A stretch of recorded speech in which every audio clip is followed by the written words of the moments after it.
So in this video, I want to go over my top 5 tips when it comes to cutting, right? There's so many small tips and tricks that you can utilize through a fat loss journey or a fat loss program that make the overall process significantly easier, right? So many people enter a fat loss program and they feel like they have to suffer in order to lose the weight, when in reality, that's not the case at all. A fat loss journey, for the most part, should be enjoyable. You should be seeing results from a week-to-week basis versus what most people do is crash diet right off the bat. They get a lot of results in the first 1, 2, 3 weeks and then rebound and crash back to their original starting point. So the approach that I like to do, the approach that's very sustainable and kind of pretty easy for me, is one where it's nice and slow and steady and you see results from a week-to-week basis. So that's what we're going to cover in this video. Just 5 tips and tricks, my top 5 tips and tricks that you can use to make the process of losing fat more enjoyable and a lot easier. So let's get straight into it. So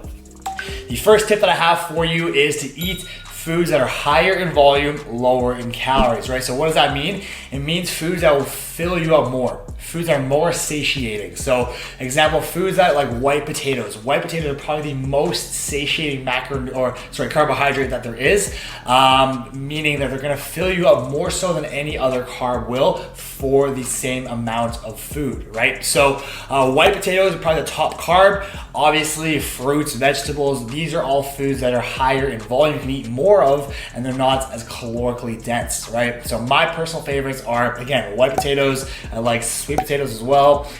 Berries, blackberries, strawberries, blueberries, all pretty much any berry is awesome. Very low in calories, pretty high in volume. And a watermelon, especially in the summertime. I love watermelon, very refreshing. And again, it is very low in calories. You can eat almost a pound of it for like 200 calories. So very, very, very satiating food there as well. So again, just finding foods, there are tons that are higher in volume, you can eat more of, and lower in calories. Outside of the carb realm, obviously with proteins and fats, choosing meats or protein sources that are leaner, right? Instead of chicken thighs, use chicken breast, right? Instead of 15% ground beef, use 5% ground beef. These things, again, same amount of volume, but way lower in calories the leaner meats you are, and this can translate a lot over the course of 24 hours in terms of how much fat you're consuming from these protein sources. So keep that in mind. That's probably my biggest tip, is just to pick foods that are less calorically dense, more in volume, so you can have more of it, because when you are in a fat loss journey, obviously you're more hungry, and you always feel like you want to eat more food. So eating foods like these will help a lot with satiation and kind of keeping you full during your diet. So my second tip for you today is one that I've been following myself for many, many years now, and one that I've found to be very advantageous, not just from a fat loss standpoint, but also from an efficiency and work standpoint throughout your day. So that tip is to skip your breakfast, right? You've definitely heard the saying that breakfast is the most important meal of the day. This is not true at all. You do not need to eat breakfast, especially if you're trying to lose fat. And it's just a big narrative pushed by breakfast companies to get you to buy their products, buy their cereals, and to consume and eat more breakfast. So just know, again, you do not need to eat breakfast. It is definitely not the most important meal of the day, and just know that it's a myth at the end of the day. So the reason why I don't recommend to eat breakfast is because, first off, most people consume a lot of carbohydrates for breakfast, right? Oatmeal, cereals, grains, breads, fruits. These are obviously all very common breakfast items, and most people consume some sort of carbohydrate when they eat breakfast. The reason why this is an issue is because as soon as you have a lot of carbs, a very carb-heavy meal, your blood sugar levels raise.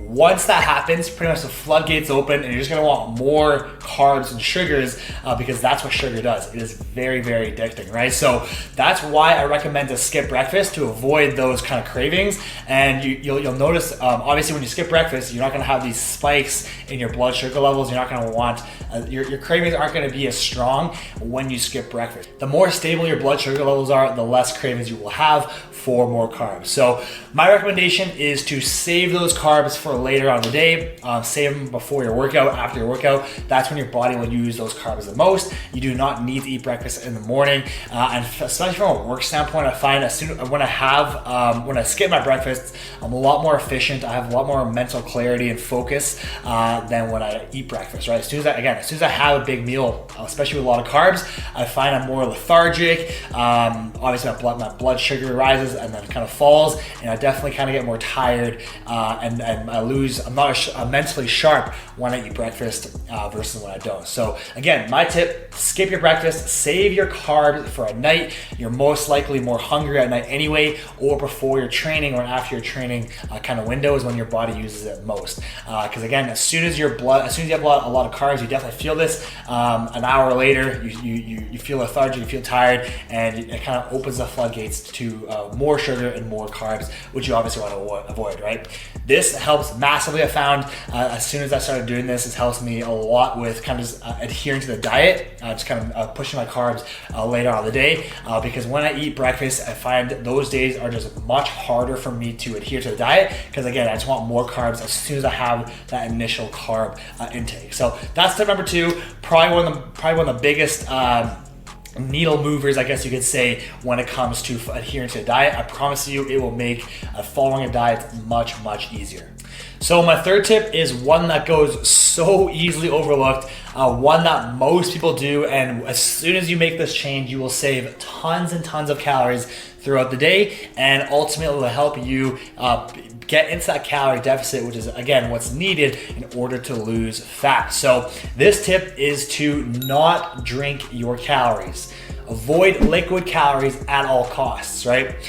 Especially in today's day and age, when pretty much every drink has a diet version or a low-cal version, or there's substitutes that taste almost the exact same with way less calories, right? So there should really be no excuse to not follow this tip. It is so easy, and honestly, the diet version, at least in my opinion, for example, Diet Coke versus Real Coke are almost the exact same in terms of taste, and saves you so many calories from sugar, right? So again, with Pops, there's always diet versions, even for your coffee, using things like almond milk instead of real cream, or Splenda versus real sugar. These things will save you hundreds of calories if you aren't already doing so.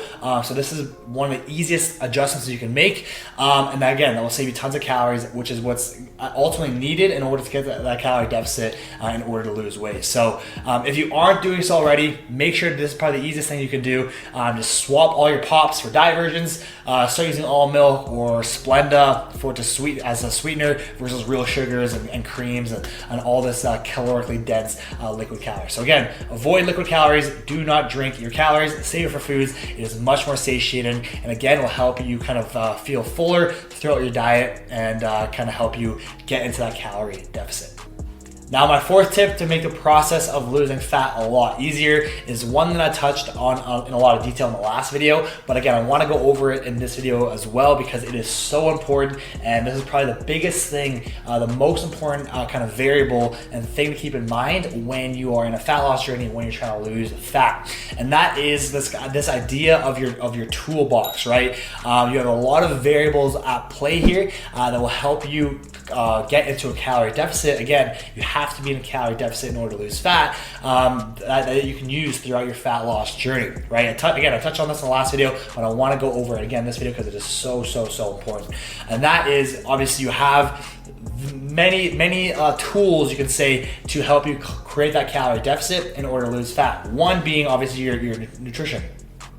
Just lowering your calories is one tool. Your cardio, how much cardio, how frequently you're doing cardio, your step count, and your NEATs, your non-exercise activated thermogenesis. These 4 tools are tools you can use to help create that calorie deficit. The issue is most people go way too drastic right off the bat. They cut their calories in half, they go to the gym, they do an hour of cardio, and so yes, they're gonna lose a lot of weight in the first week or two, but in 3-4 weeks, what are they going to do? They've dug themselves such a deep hole that's almost impossible to create that further calorie deficit, again, which is what's needed in order to lose fat. So my advice with this is Milk as much fat loss as you can by doing as little as possible and by eating as much as possible, right? So what that means is when you're starting a fat loss journey, literally maybe for the first week, all you need to do is just track your calories. Just making sure you're consistent. For most people, just cleaning up their diet alone will help them lose 1, 2, 3, 4 pounds in the first week or two, right? Only once you this is the key here. Only once you plateau is when you change one of these, is when you manipulate one of these variables. So maybe week 1, all you gotta do is clean up your diet and start tracking your stuff. Then maybe to week 2, you every time you do one of these things, again, only manipulate it very slightly. So if you want to drop your calories, drop it by 100 calories. That's really all you need. And then with cardio, maybe add in 1 cardio session and then 2 and then 3, maybe increase from 20 minutes to 25 minutes to 30 minutes. Again, nothing crazy, small changes, all that's needed in order to create that further calorie deficit. And again, the more drastic you do this, the harder the fat loss journey is going to be, and the less sustainable it's going to be. So every week, again, only when you plateau, manipulate one of those variables, and I promise you it's going to make the journey a lot more sustainable and a lot more enjoyable, because you're actually able to, for the most part, live your life without having these crazy restrictions or doing crazy amount of cardio on a day-to-day basis. So again, just keep that in mind, this idea of having a toolbox when you are in a fat loss journey. Your nutrition, how many calories you're eating, your cardio, your step count, and your NEATs, your non-exercise activated thermogenesis. Just stuff like me doing this or parking farther away from the grocery store to get more steps, stuff like that. And my 5th tip is all about cardio, right? We got lists, we got HIIT. What's more effective? What's better for your fat loss journey? And the answer is, first off, what is LIST and what is HIIT? LIST just stands for low intensity steady state cardio.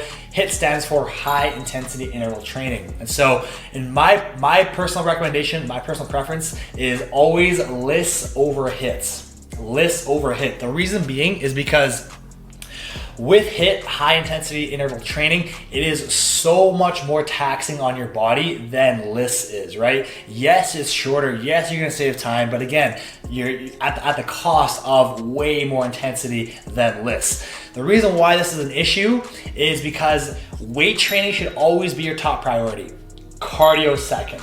Okay, so if you're going so hard on cardio that it's getting to a point where it's impeding your workouts, that's an issue, right? You don't want your cardio to impede your workouts, because the goal of a fat loss journey is to maintain and keep your strength as high as possible, right?